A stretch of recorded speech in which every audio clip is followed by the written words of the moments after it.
Welcome. This is Astrology Insight Now, a weekly forecast program with astrology and other ways to help you make the most of your week and to heighten confidence for daily life.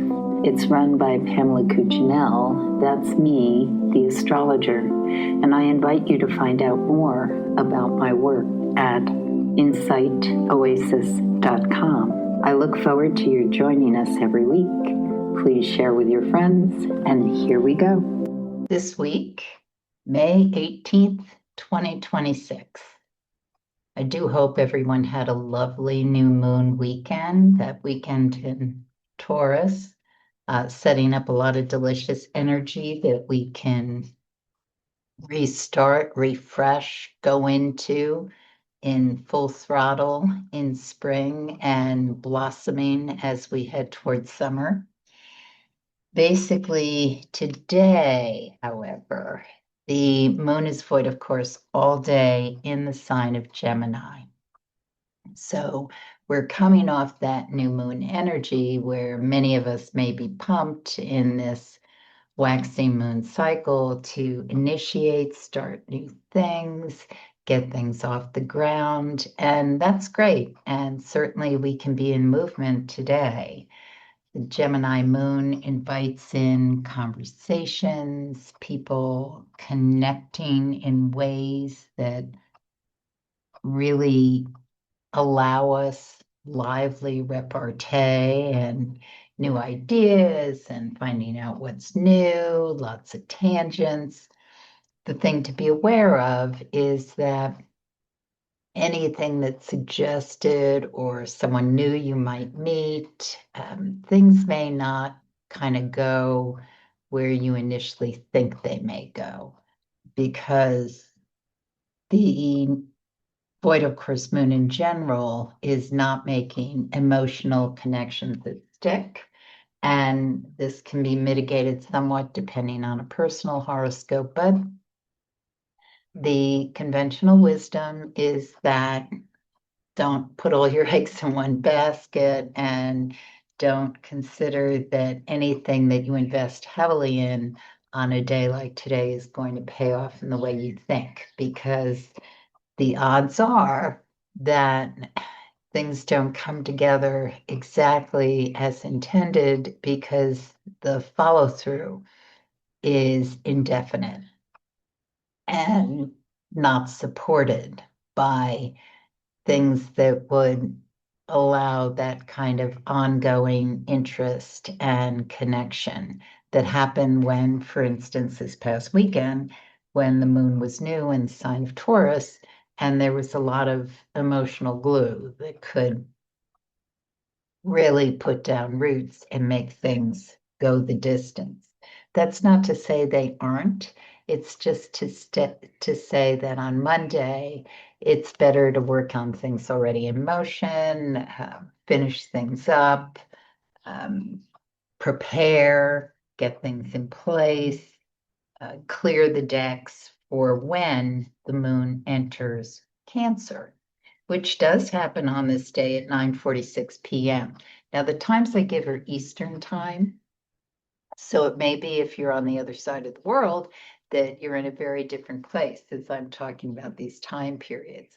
But as of 9:46 p.m. Eastern time, the moon enters the sign of Cancer, and we are in good juice for continuing that initiative, action, intention of the Taurus new moon.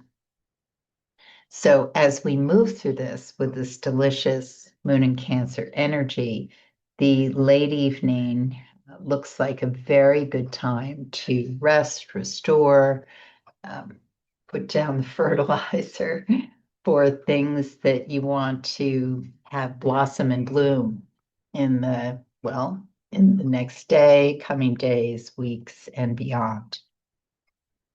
Tuesday, the 19th, is important to look at for a few reasons, especially that it really has a lot of staying power with anything that we want to make happen. Now, if you did good dream work, as a Monday evening into Tuesday AM when you rose. Basically, it was a lovely time to sort of push through or dissolve anything that might have muddied the waters. And clarity can be very much be restored where you want it to go. For instance, a way to use it would be the night before Monday. If you had things that you want to make happen, not a heck of a lot of clarity as to how that's going to happen, it was a good evening, is a good evening to put to rest as you go to bed, a sense of let me resolve problems or invite in answers through dreams.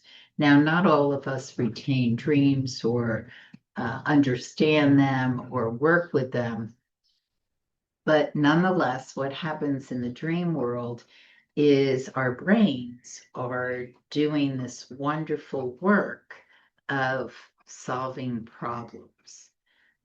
They aren't always clear to us or understandable, and it doesn't always take place in one dream or evening rest, but it certainly is a reminder why sleep is so very important. The mystique or the sensibility of not needing a lot of sleep and being on the go all the time is not necessarily the best thing for overall productivity, problem solving, and certainly creativity. So this morning of Tuesday, some of us may wake feeling like, oh, okay, unfog the mirror. Let's get into a place of where we can be more poised for action. And if you have the luxury of a slower morning and the ability to kind of rest, get a sense of where you're going, then that can prepare you beautifully for how this day can unfold because there will be challenges. But I think one of the biggest challenges on this day is going to be, do I have the right partners? Do I have the right support system? And sometimes this can be actually seen where we're doing a project or we're working on making things happen and somebody doesn't show up, or we realize, wow, that piece didn't get done and I was counting on this and what am I going to do? And that can be a bit stressful. But the beauty of whatever it might be, thinking you can rely on someone who suddenly you realize is not a good candidate, saying, here's another thing that can come up, saying, oh, I'll do that, or I can handle that, and realizing in midstream, I don't have time for this, I can't make it happen. And the piece that's so important here is to, instead of floundering or putting it together in a happenstance way, thinking, how can I deliver this and make it be what I really want it to be without like shortchanging? And that can be as simple as asking for help or finding the right person to do it. Sometimes putting your hands in your pockets and actually paying for someone to follow through with something that you realize you just don't have time for. But whatever the solution is, recognizing the problem and acting and taking a solution is so, so very valuable on a day like today, because what it does is it sets up a understanding or a realistic perspective that then continues to support whatever it is we're doing or making happen.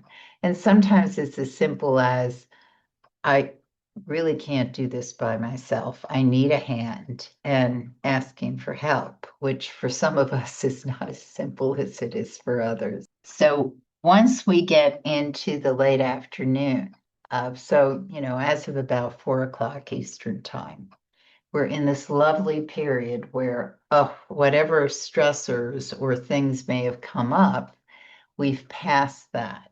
And now we're in just this beautiful creative juice intake where we can make things happen, really work the soil, whatever it is. And depending on what's going on, this may be a very active evening, late afternoon for you, or it may be very quiet because sometimes what happens in a creative process or whatever it is we're trying to give birth to or make happen, it's so very important to take a breath, to step away. I often refer to my past as an artist and different processes I've learned over time where there's a point where things just are not coming together. There's not with every project, but there's a sense of, I can't make this work. How's it going to happen? It's just not coming together. And it's just really, really valuable to step away and do something that is not that project, because that's when we invite in inspiration and things we have not yet thought about. It can be as simple as taking a walk, um, doing the dishes works for some people. My husband swears on taking a shower. That to him is his brainstorm point. We all have our different ways that we let go of the like continual hamster wheel of how do I get this done? And so if you need to, give yourself a break time.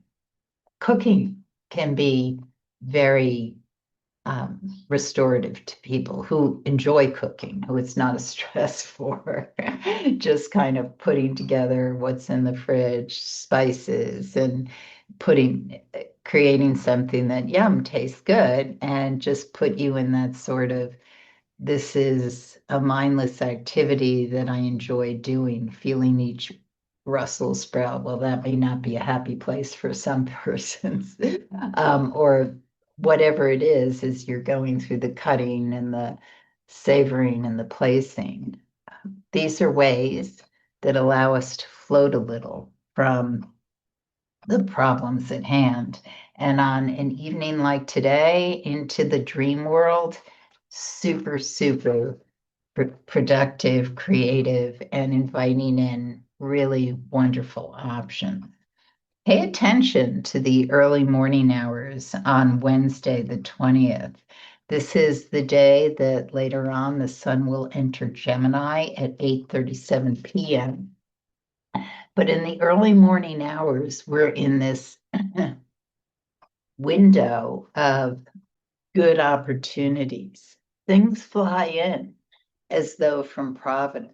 It may not be an actual concrete text or email or call that says, I have an opportunity for you, or I know someone you have to meet. But it may be some sort of symbolic message.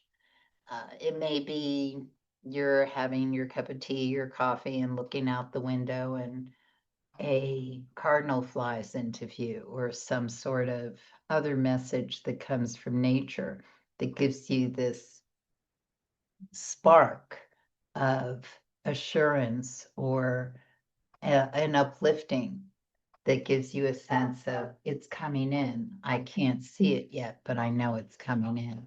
So invite that in, take it, savor it. You can taste it. It's almost here, whatever it is. The moon goes void, of course, at 9:27 a.m.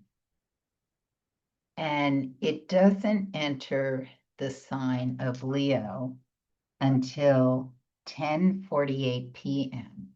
So that's basically a void of course moon day. Now, in the sign of Cancer, it's not as, it's the right word, arid. It's not as lacking potential as it would be in another sign, because the moon in Cancer actually is considered one of its happy places. It's its natural rulership in our terminology. So when the moon is void in the sign of Cancer, we're still in this nurturing womb space, which basically means the emphasis that we want to take is on self-care, certainly, but also an openness to what nurtures you, what nurtures your soul and the soul of others. So as we're in this nice space on Wednesday where we're not necessarily feeling the pressure to do, even though we might have deadlines or things that have to be done, we still don't necessarily have to fall into the stress of it. If we allow ourselves a sense of things are going to happen, it's going to be in this process of becoming, whatever it looks like. And how do I invite in something that I have not yet seen? Because what we're feeling in this energy womb of the void is that we're in a safe place if we can recognize that even though we can't see or feel that momentum of push, we're still in this space of becoming something, whatever it is we're working on. So our job as we're in this space of becoming is to take in the nourishment of the day, which may not be exactly what you'd intended. It may be, oh, you're going to the store to do something you have to do, and the store is closed. And then as you're getting into your car, you run into someone that you didn't expect to see, but you have a conversation that gives you a support in some way that leads to the potential of something else. So take in that nourishment wherever it's coming from. And if you have the luxury of just spending a day of self-nourishment, being in nature, or doing the things you love to do, being with the people you absolutely love to be with, good for you and enjoy it. Once the moon goes in the sign of Leo in the late evening, then fire, fix fire. We might get very jazzed, especially if you're an air or fire sign. You may feel a lot of, ooh, now I've got to move. I've got to go out dancing. I've got to dress up. If you're not really a night owl, then maybe the thing to do is to get a good night's rest so that the next day you can take advantage of all that fire that's going through your body and giving you a sense of let's make happen. And actually, it's a great day. I mean, Thursday the 21st, absolutely super day for meeting the people, making the connections, feeling like you have um, everything you need on your back at your back, not on your back, at your back to kind of push you in that momentum where you need to go. It's really, really very dynamic energy, very, very supported. And if you don't have kind of the fire in your belly or the sense of this is what I'm making happen now, then just enjoy like the slow burn of potential, what it might be, or work on a project or with someone who has all that fire and you're part of the initiative that makes it all happen. One thing to note on this day is in the early mornings, some of us may feel a bit at odds with either ourselves or someone who's kind of pushing in a certain way that we don't want to go. This sense of I'm getting, I'm feeling very frustrated or blocked or thwarted. And it passes. So I would suggest you don't stay in the place of it, but observe it and let it move through you rather than move at you, so that you can determine, how do I understand what this is so that I can work with it more effectively.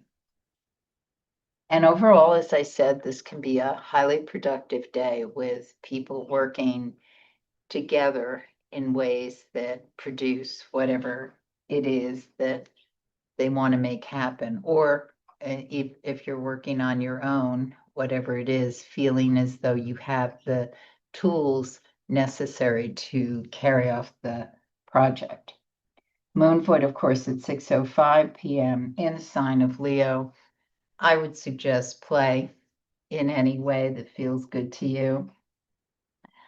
Some people might want to watch a movie, other people go out dancing and glam up as they might have felt the night before. Whatever it is that gives you that sense of just relaxing into your creative, um, playful self. And now for the weekend. Well, Friday the 22nd, moon void, of course, all day in the sign of Leo. If you're one of the lucky ones who got to take last night and today off, continue the game, whatever the play is. Enjoy it. Enjoy a sense of creation. Take risks you can handle. And when I say that, it can be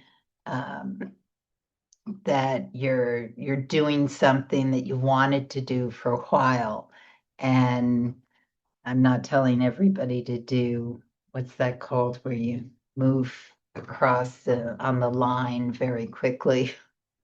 I'm blanking on what it's called, but it's very popular.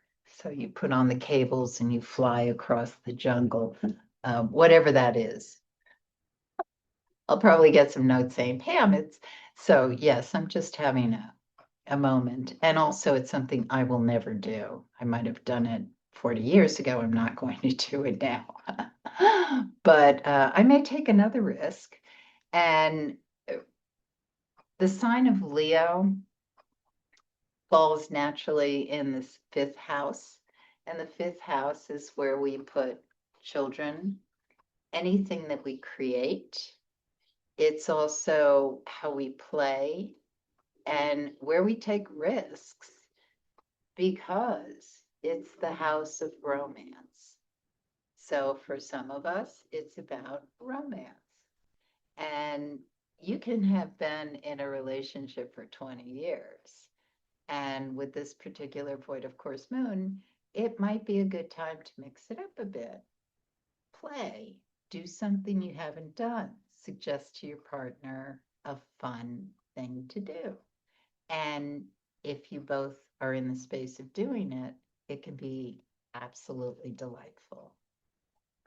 Because the idea is there's no pressure on anything. We're not trying to make something that's going to go for a long period of time. We're simply involved in something that allows us to open in to a part of ourselves that's new. It's the creative child, it's the divine child. And it can be just giving yourself the space by yourself alone in your home to do something that you absolutely have never given yourself time to do. You might want a collage, you might want to paint your room a color that you wouldn't under ordinary circumstances. Ideally, you have chosen it before the moon went void, of course, so you don't regret it. But you do something that is sparking that child within, that energy that is curious, delighted, and wants to laugh. On Saturday, the moon finally enters another sign. In this case, it's Virgo at 2:57 a.m. And this moon, as it moves through the sky, through 8:54 p.m. on Sunday when it goes void. And then the rest of the evening is a void, of course, moon in Virgo. So you can make up for all the play and whatever felt like maybe goofing off or not being as focused. You can make up for it on Saturday. You can do all the things that you procrastinated, didn't intend to do. That can encapsulate on Saturday to be a powerhouse, let's make it happen day, especially if you've got tunnel vision focus and know what you want to get done. Super productive day. Also really good for anything therapeutic, things that you want to do that feel like an act of service, garden, cooking, things that give are wonderful things to do on Saturday into Sunday. And you certainly need to start by giving to yourself, whatever that is. We always have to begin with self-love, self-nurturing, self-care, because if we don't replenish the well, we end up dry, nothing to give. And this weekend might be a weekend where it's just super important to focus on yourself. The moon void, of course, at 8:54 p.m. and through the rest of the evening into Monday in the sign of Virgo. Wonderful evening to be quiet, go to bed early, take care of yourself, bath, all the things that give you a sense of replenishing the well. You have been listening to Astrology Insight Now. Please share with your friends, and if you'd like to make a donation, you can do so at astrologyinsightnow.com. Have a stellar week, and we hope to see you next time.